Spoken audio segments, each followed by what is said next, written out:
This is Professor Pete Alexander with the Winning at Business and Life podcast, where business leaders share their insights. It is 6 questions in 7 minutes because successful business leaders are busy and rarely have more time to spare. So let's get to it. Question number one. In a few sentences, please tell me who you are and what you do. My name is Mike Morse. I'm an attorney in Detroit, Michigan. I run the largest personal injury firm here in Michigan with 150 legal professionals, and we do about $150, $160 million a year in total verdicts and settlements. Well, Mike, it's a pleasure to have you on the show. Question number two. What is something that makes you smile and or laugh about working in your industry? Bad legal commercials. They are everywhere. They make you cringe, and I'm a lawyer and they make me cringe. And so when I decided to advertise on 10 years ago, I decided I was going to do the opposite of my competitors. And I came up with I think, a winning formula. I've won national awards from our TV commercials, which can all be seen on the Mike Morse Law Firm YouTube page. And I think they're fun. I think they're different. I think they show off who I really am. And they're a breath of fresh air.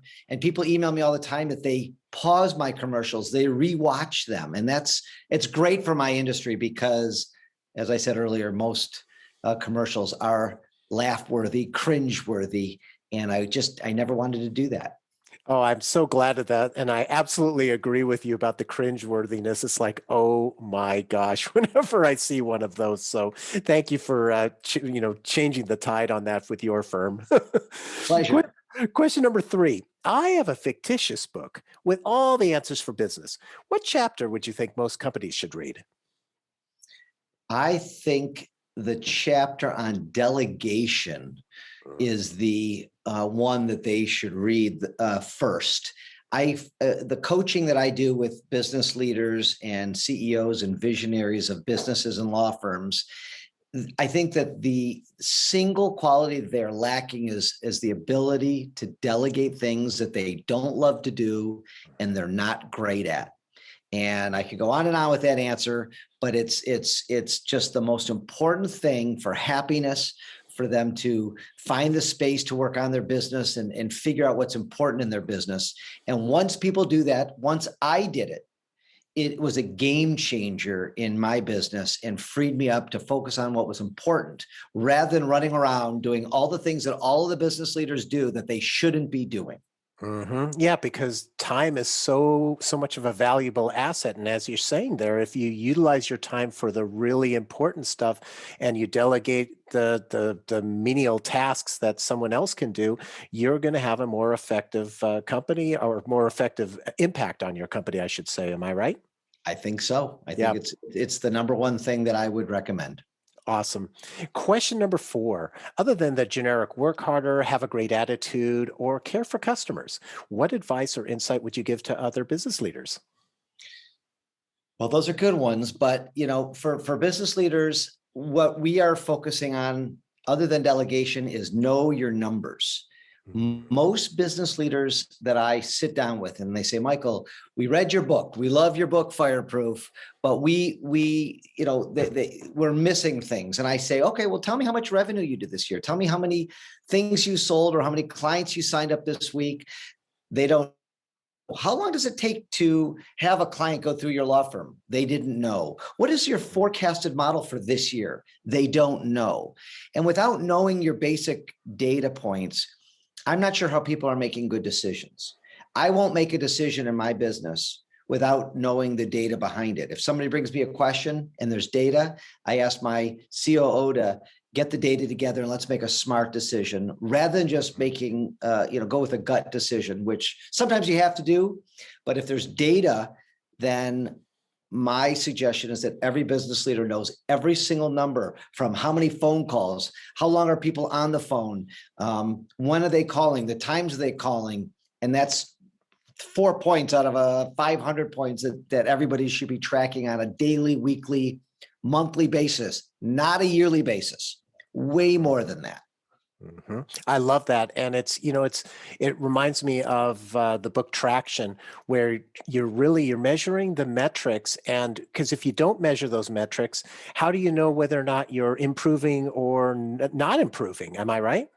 Well, Gino Wickman, who wrote Traction, is my personal coach for the last 13 years. So it's funny that you just brought up his book, which is one of the first books that got me to where I'm going. My book, Fireproof, mentions Traction, gives Gino Wickman wrote my forward in my book.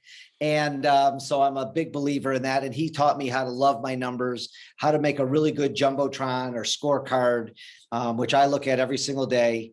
And it's just critical. Yeah, and I totally agree with you on that book too. So I'm glad that you appreciate it as much as I do. Yes. Small world. Yes. All right. Well, question number 5. What other business leader like yourself would you like to acknowledge and invite to be on my podcast? I think John Knockhazel, my co-author, that's how you spell it, Knockhazel, would be a great guest to talk to business leaders about data, which is his forte. He's my integrator. So he's running my business, which is unusual because I'm a law firm. He's an MBA. And so he has a lot of great opinions and, different insight than I do. We come at it completely opposite, but we run my business together. So I think he'd be a good guest for you. Perfect. I look forward to talking to him. And our final question number 6, please tell me about your first job. So my first job was being a busboy at a restaurant. And I was 14 years old, and it was the only job that I could get. And I wanted to make money. I used to ride my bike and then my moped once I could afford a moped to the little Ramshorn restaurant here in my town. And I'm telling you, it taught me a ton. It taught me about customer service. It taught me how to multitask. It taught me the value of a dollar, how hard I worked, how the back breaking, the sweat, the grime to make $20, $30, $40. And from such a young age, it gave me the appreciation of a dollar. And I think kids these days, mine included, don't want to work at 14, don't want to, break their backs at a restaurant, but it really set me up for success. I then went on to, I bussed for years, and then I waited tables. And I've always said that I could write a book on all of the things that waiting tables and bussing tables taught me to be an excellent businessman and trial lawyer. There are just so many things that I learned, and I recommend for every person listening, not only get a job early on, but when you're hiring people, if you see people with service industry, prior service industry on the resume, take a really good hard look at them. I completely agree with you. I did busing as well when I was a teenager, and it was such hard work, as you said, for very little money. I also got an appreciation for the rest of the kitchen crew because if you've never worked in a kitchen, you have no idea how much work there goes into making that final presentation of the food to the table.